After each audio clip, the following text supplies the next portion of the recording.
back to Disney by Design. Today we're going to discuss about something that's actually a lot of fun to do at the Magic Kingdom. Yep, it's called Sorcerers of the Magic Kingdom. So it's something a little different. It's not your typical ride or amusement really. It's more of a trading card game base, but it's a very interactive game that you can play throughout the park. And it's a lot of fun, and it's something that's a little different, so it's a good break as you trying to take a little pause in between your normal Disney activities, and it's something that you can do throughout the Magic Kingdom, so it's not just located in one area. It's definitely something that is a good idea to do, especially in like the afternoons when ride lines tend to be busy. If you're in between fast passes, if you just ate and don't want to get on like a big ride. Yeah, and it's just something that's a little fun. You get some free souvenirs, really, and everybody gets to participate. So it can be a lot of fun. So once again, this is a free game, and you can sign up to play at the Firehouse or, what is that building? There's a small stand right behind the Christmas house in Liberty Hall. There you go. Liberty Square. So if it's your first time, you can sign up at either. I would say the Firehouse, you probably get a little bit more of the experience, so I would definitely recommend to do that, but you can sign up on either. And at the Firehouse, they have a better setup for you to do a practice run. Yeah, so a training round and kind of get used to the system, get used to kind of what you're looking for. Really what that other stand in Liberty Square is good for is kind of, if you're already involved in the program, to get your cards. So what is the basis behind Sorcerers of the Magic Kingdom? So the whole plot line as they're going through it, the Magic Kingdom gets overrun by a bunch of different villains. Hades kind of leading the group, and you trying to combat them with different spells and different characters in order to help protect the Magic Kingdom. So you're joining the forces with Merlin as he's guiding you to face off of these villains. It takes place in the 4 different zones across Magic Kingdom. Each zone is a different game set level. Yep. And you can play against numerous villains, and they mix it up completely so you don't get the same round twice. Meaning, maybe if you come back years apart, you might get the same villain, but you're likely to play in a different land against that villain. Yep, and so they'll keep track depending on how your profile is set up, so keeping track of what villains you've defeated, so that way you can progress through the game. You don't have to do it all in one day, and I would not advise to do it all in one day. It's definitely a lot, but it's definitely something fun to do while you kind of just as a pause and just something different. Yep. So how do you join? So as we said, you can go to the Firehouse or to the stand behind the Christmas shop in Liberty Square, and all you need to bring with you is your Magic Band or your Disney Park Pass. Yes, so previously before the Magic Band, they would give you these key cards. So if you see anybody walking around, that's an old school player with a key card, but now everything else in Magic Kingdom and Disney for that matter is done with your Magic Band. But you do need your Magic Band to sign up. Yes. Upon signing up, they'll register you. Basically, you have an account, and they'll hand you a packet of different items. Yeah, so we don't have any unpackaged cards, but generally you'll receive multiple of these. So you've got your different spell cards, as they're called, but they're just different characters. So we've got anything, it ranges from Maurice to like Jungle Book characters, Lion King characters. You've got Eeyore, and then it runs the gambit of all Disney characters and movies and. So they'll give you a packet of 5 cards, and it's a completely random set of cards. That's why we said it's a trading game, trading card game, because you do get multiples if you visit on multiple days. And the other thing that they'll give you, they used to give you a key card, as we showed earlier, but unfortunately that is gone now. Now you play with Magic Band. And then they give you a map. So the map shows the 4 different lands where it's possible to play.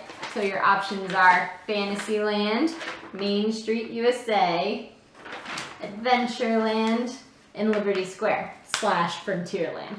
And on the maps, they'll show you different portals at which you play against the villains, and they're marked on the maps. as you go through the gameplay, it tells you which portal to go to next. So you just follow along with the instructions. Generally, you can go through and kind of the first couple are learning some of the plot. Then you end up fighting, trying to defeat some of the minions, the helpers of the main villain, until you finally corner the main villain, and there's a little bit of a showdown there. So it's fun, it's exciting, and it can vary different difficulty levels too. So if you're just trying to go and have some fun, it's just basic kind of difficulty. It's really no difficulty. It's pretty much just go and kind of enjoy. But for some of the want to have a little bit more strategy to it, you can talk with them and they'll adjust your profile as such where you have to use the right spells in the right circumstances, and that's a whole other video. Yeah. So what do you do as you're playing? So you'll find the portal that you're supposed to go to, and you'll use either, if you're playing old school, you already know how to do this. You have your golden key card, or you'll take your magic band and you'll put it against the key hole that's hidden somewhere in the portal. So that's something, it's use your map and use your map often, because they do a great job of blending these portals in with just some of the regular set pieces. Often, if you're trying to play this game, we've had it a couple times where there's people just kind of sitting around, just because, they're tired. It's, a typical Disney day, and then you're like, hey, I need to get behind you to that bookcase. And they look at you like you're a crazy person. But then you tap your magic band or your key, and a screen activates, or the portal activates. Yep, and you hear all the noises, and it definitely catches some people by surprise. So if you're having a hard time finding the key portal, be looking for the symbol that matches on the back of the card. They always put a marker on the ground right in front of where the key is. So if you find that, you're close. Yeah. So that's pretty much it. Find that, and then once you find that, then you look for the little, key symbol, and then you can start your game. So after you've keyed in, you'll see the scenario play up on the screen for you, and then all of a sudden the villain or the villain's henchman is attacking you. What do you do? Well, it's time to cast your spell, and you'll see a visual prompt, a text prompt across the screen that says, cast your spell now. So you pick your favorite card, whether it be, in this case, would I want to play a Wally, or would I want to use my Buzz? So, obviously Wally is pretty sweet, so I'm going to use Wally. And, you'll see a pretty fun animation. So every character has their unique animation that gets played. So it's very interactive in that sense, where it really does kind of matter which one you use, because each one kind of does their own thing. And what you need to do is when it calls for it, so in this case I'm using Grumpy, what you do is you'll stand in front of the portal, you'll get the prompt to go, and you'll hold your card out about arm's level, and it should scan and read your card. Yep. Sometimes it gives you difficulty, and you'll know it is because it just keeps the prompt up there, or the villain keeps attacking you and nothing happens. Just kind of try to move it up and down. We're taller. I always feel like we have to hold it down further because I think it is designed more for children. But just keep moving it around, and eventually it'll go through, and you'll know it'll go through because, as Mike said, you get a very special animation for your character attacking. Yep. So, and after that, either you may have defeated the henchman, may not have. You may have to cast a different one. You kind of go through until you either win or you don't win. So, and that is a potential if you don't use the right ones. Most of the time, that's on the higher difficulties.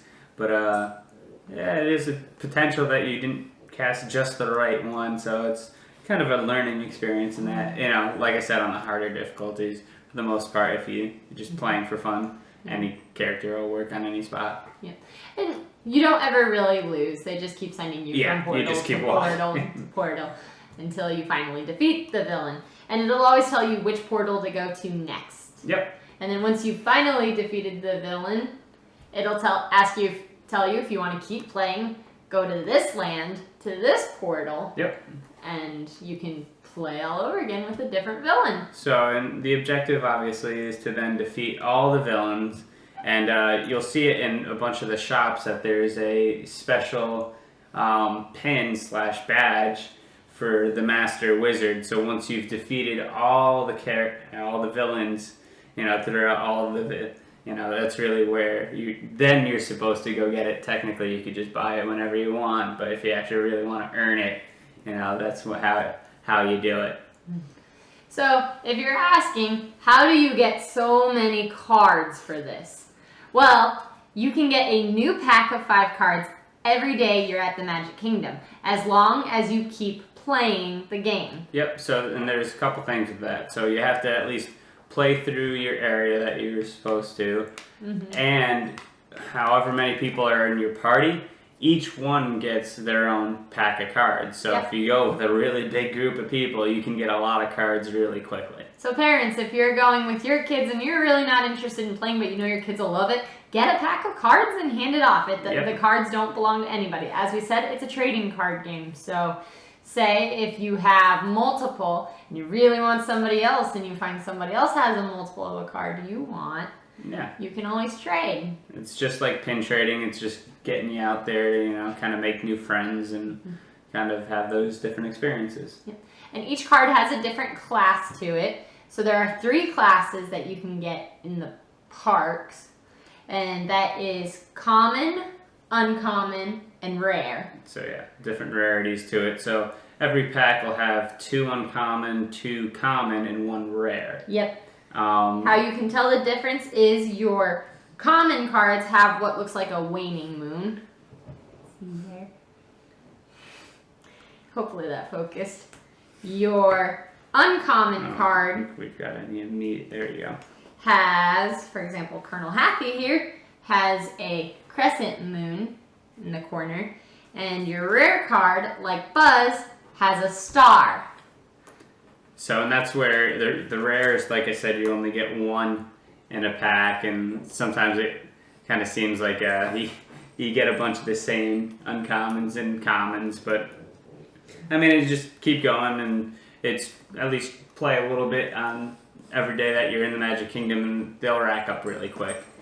Then if you go to a special ticketed event, such as Mickey's Not So Scary Halloween Party, or Mickey's Very Merry Christmas Party, which we went to, you can get the special card of the party. So we went to Mickey's Very Merry Christmas Party in 2015, and the card for that year, and I'm guessing many years, was Olaf's Snow Gees. And as you can see, it's got a very special sunburst here, meaning that it's an ultra special card from a special event. There are only 8 of these cards, 8 types of these. Yeah, so this is number 8 in that series. So some of those, those are where you have to trade for them. That's the ones where you just can't get on a normal daily basis. So those are all the ones that are free to get. And then there is a separate part of the game that you can bring home and continue playing with these cards. So what you can do, and you can pick these up in pretty much the Emporium. Yeah, the Emporium is one of the main spots. Is you can get the game set to play Sorcerers of the Magic Kingdom at home. It'll be in a bag, just a simple plastic bag like this, and it'll look like this on one side and this on the other. That's because it's hiding what's inside. So with this pack, you get a special game board. There are 4 different game boards, and we have 2. Here, you can hold this one. And each game board has a different villain. So we have Jafar and Dr. Facilier, or the Shadow Man, and they each correspond with a different land as their maps are on the back. So Jafar is Adventureland, and the Shadow Man is Liberty Square and Frontierland.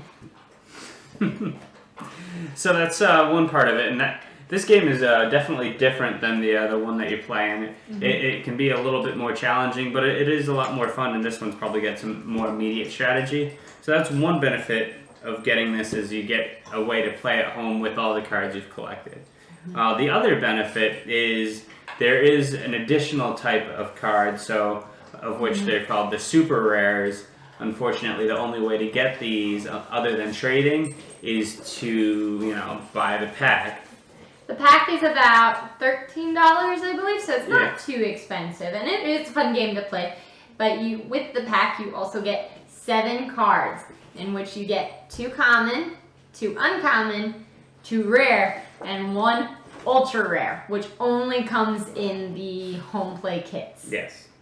And for example, here we have Finn McMissile is one of our ultra rare cards. And the other one that we have is Jasmine's carpet. Right? Jasmine's Magic Carpet Tassels of Fury. Real scary. Yep.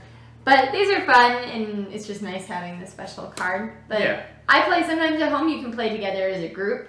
And the whole goal is, again, to defeat the villain, but you do it as a team. Yes. So, and that's definitely a lot of fun. And it's just a different way to enjoy the game while you're not at the park. Yep.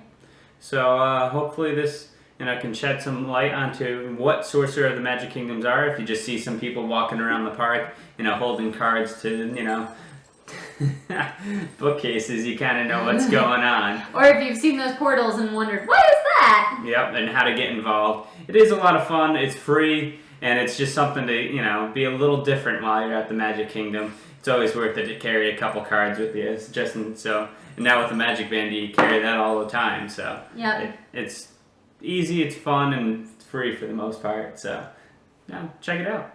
It's a fun game. So hope you enjoyed. Hopefully you learned something. And if you guys have any comments, any favorite cards, or any favorite processes, or how you like to go in which area, please let us know in the comments below. If you like this, give us a big old thumbs up and subscribe. And we'll see you next time. Yep. See you next week. Bye.